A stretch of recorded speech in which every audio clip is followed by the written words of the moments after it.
essentially we're talking about soil that's been exposed and water flowing over it and washing the soil away.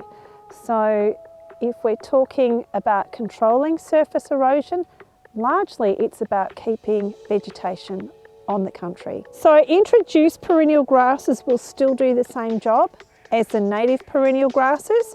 However, establishing introduced perennial grasses on something really steep is a pretty big ask. It's a whole lot easier on steep hill country to be working with what you've got. And most of the time our native grasses are quite resilient, even when they've been eaten to within an inch of their life. They just need time generally to allow them to go through a seeding cycle, which is normally December, January. So taking stock pressure off during that time is really critical. If you're thinking about grazing on your hill country, you want to think about how much ground cover you want to leave behind. So generally we're aiming for a minimum of 70% ground cover.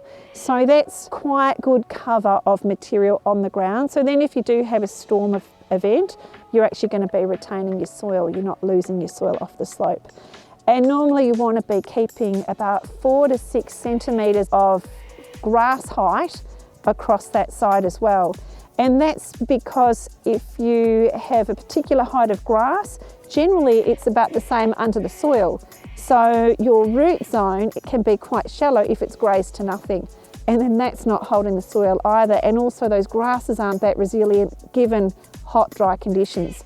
So maintaining a good grass height on a steep site is really important as well. Generally, we would say maintaining that over the year is important, but particularly taking grazing pressure off from December, January period of time so that you can allow your perennial grasses to be able to set seed.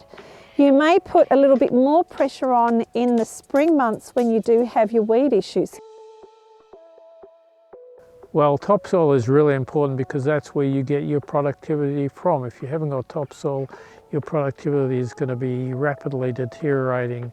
We have a Trust for Nature property, 65 hectares, some badly eroded areas where we came in 6 years ago, particularly a gully and tunnel erosion. The first thing we did was seek some professional assistance. We decided to first of all use very large rocks. Over a couple of days we put those rocks in the valley, then we planted extensively around those rocks. After 5 years that valley is reasonably stabilised. The creek running through it is reasonably stabilised. We've planted hundreds of carex and poa plants and that has been quite successful. There's a number of ways you can restore eroded areas. You've got the rock behind me here and you plant that down with vegetation. You can put core logs, big fibrous logs that are manufactured strategically across valleys, which will build up the soil. You can put logs across the valleys or in the valleys to stop the flow of water. The aim of it is to stop the velocity of the water and spread the water out. On our place we've used coir logs in very steep areas to slow the water and support the banks, and we have also recently used logs, maybe about 2 metres long, that we've wrapped in wire netting or put between wooden stakes to also slow the water. Some people call them leaky weirs and there's a lot of information on YouTube about those. If you have noticed you've got some areas that are washing and you're concerned about the soil loss and you're concerned about erosion, the first and best thing to do is to spot it early and do something about it. So often smoothing off a site, so if you're starting to see a drop, if it's a metre deep, it's probably too deep for you to physically do much about it. You probably do need rock and you do need a specialist.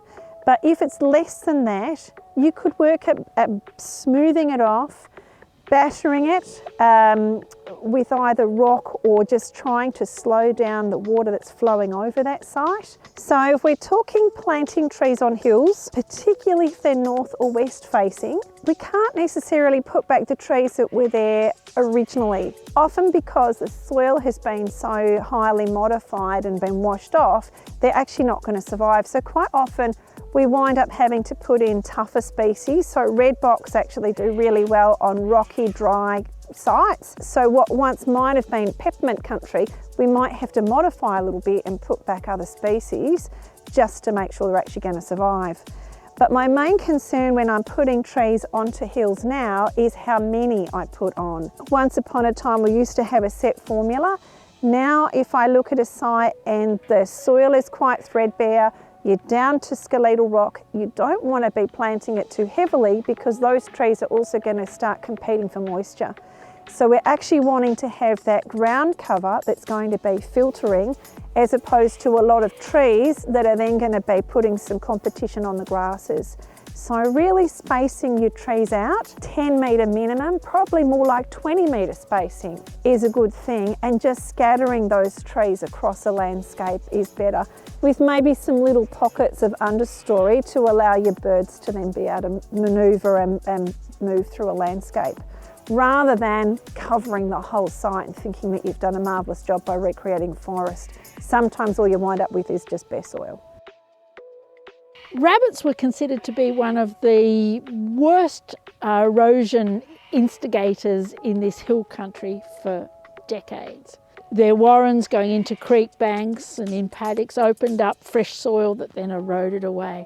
Keep on top of them if you have got large rabbit warren colonies on your land, because they will cause erosion to start.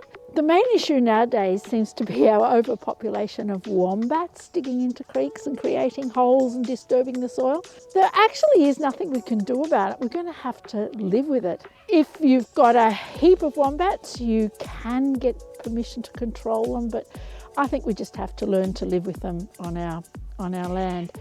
So don't get too fussed about it. They're a natural thing. They've always been here digging into the creeks. Give your creeks a chance to recover and everything will be fine.